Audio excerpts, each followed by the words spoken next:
नमस्कार, मी रोहिणीज रेसिपीमध्ये तुमचं खूप खूप स्वागत।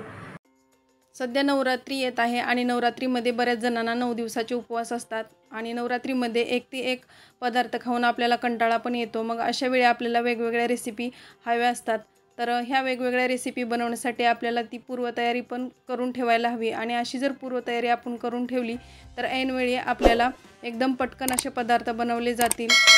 कुटुंबामध्ये बऱ्याच जणांना 9 दिवसाचा उपवास असतो तर बऱ्याच जणांना उपवास नसतो। मग अशा वेळी आपल्याला वेगवेगळा स्वयंपाक करायचा असतो, मुलांचे टिफिन बनवायचे असतात, मग खूप घाई होते आणि ही जर पूर्वतयारी तुम्ही 2 दिवस अगोदर करून ठेवली तर आपल्यासाठी खूप फायदेशीर ठरते।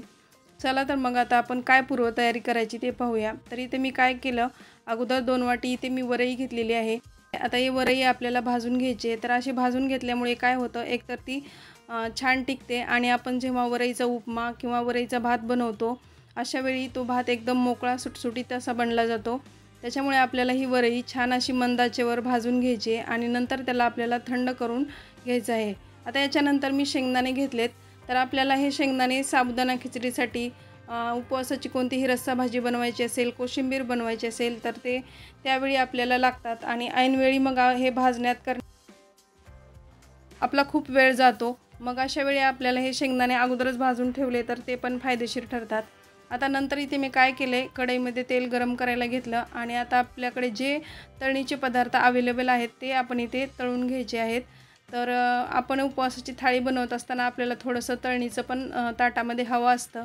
मग अशा वेळी ते प्रत्येक वेळा तळत बसण्यापेक्षा तुम्ही एकदाच हे आपल्याकडे जे जे पदार्थ उपवासाचे आहेत ते तुम्ही तळून घेतले तरी चालतील। तर आता इथे माझ्याकडे जे अवेलेबल होतं ते मी तळून घेते आणि याला थंड झाल्यानंतर स्टोअर पण करून ठेवणार आहे। तर स्टोअर पण करून ठेवायचं कसं ते पण मी इथे तुम्हाला दाखवते। तर आता आपले हे तळून पण झालेलं आहे आणि बघा आता इथे शेंगदाणे पण आपले भाजलेले थंड झालेले आहेत। आता ह्याला आपल्याला वाटून घ्यायचं आहे। तर 2 पोर्शनमध्ये मी याला वाटून घेते। पहिल्यांदा मी आता इथे ओबडधोबड शेंगदाण्याचं कूट बनवून घेते। तर हे शेंगदाण्याचं कूट आपल्याला साबुदाणा खिचडीसाठी, कोशिंबीरसाठी वापरता येतं। आता याच्यानंतर परत मी दुसरं शेंगदाण्याचं कूट बनवून घेते। तर हे एकदम बारीक वाटून घ्यायचं आहे। तर आपल्याला हे रस्सा भाजीसाठी उपयोगाला येतं। तर अशा पद्धतीनं आता ही तळणीचं पण मी पूर्ण पदार्थ या पुरणाच्या चाळणीमध्ये ठेवलेले आहेत। आता हे स्टोअर करून ठेवायचे। तर आपण मग अशी जी वरई भाजून घेतली त्याला एका मी कंटेनरमध्ये याला स्टोअर करून ठेवते, म्हणजे ऐनवेळी ते आपल्याला घेता येतं। आता याच्यानंतर हे शेंगदाणा कूट पण वेगवेगळ्या 2 कंटेनरमध्ये मी याला स्टोअर करून ठेवलेलं आहे। तर ह्या सर्व जे आपण दाखवत आहे मी पूर्वतयारी केलेली, याला शेंगदाण्याचं कूट, हे भाजलेली वरई याला पूर्णपणे थंड करून घ्यायचं आहे आणि नंतरच याला स्टोअर करून ठेवायचं, म्हणजे ते व्यवस्थित छान टिकतं। इथे आपलं शेंगदाण्याचं कूट 2 प्रकारचं ते पण स्टोअर करून ठेवून झालं। आता नंतर काय केलं आहे मी इथे ही भगर म्हणजेच वरई घेतली। आता ही वरई आपल्याला परत वाटून घ्यायची आहे।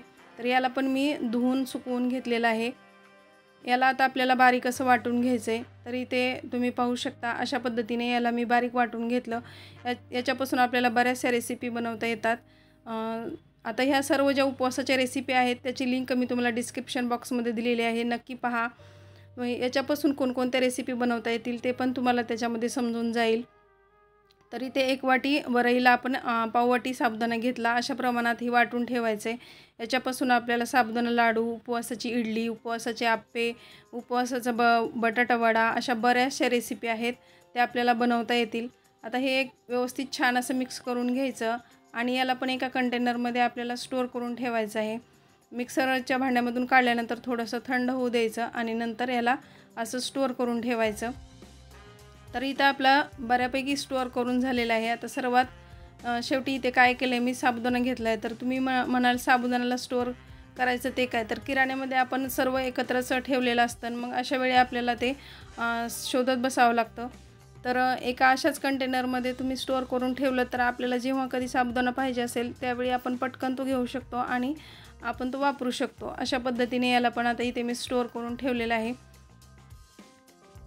तर इथे तुम्ही पाहू शकता इथे 2 प्रकारचं शेंगदाणा कूट बनवून झालं। वरई पण आपली मंद आचेवरती भाजून झाली। परत साबुदाणा स्टोअर करून ठेवला, वाटलेली वरई आणि साबुदाणा तळणीचा पण पदार्थ स्टोअर करून ठेवला। आता सर्वात शेवटी ते काय करायचं, हिरवी मिरची घ्यायची, त्याला स्वच्छ असं धुवून घ्यायचं, त्याची देठं काढून घ्यायची आणि एका मिक्सरच्या जारमध्ये घालून थोडंसं त्याला मीठ घालून त्याला पण वाटून ठेवायचं. असं वाटून ठेवलेलं 8 दिवस छान टिकतं. याला आपण फ्रीजमध्ये स्टोअर करून ठेवू शकतो.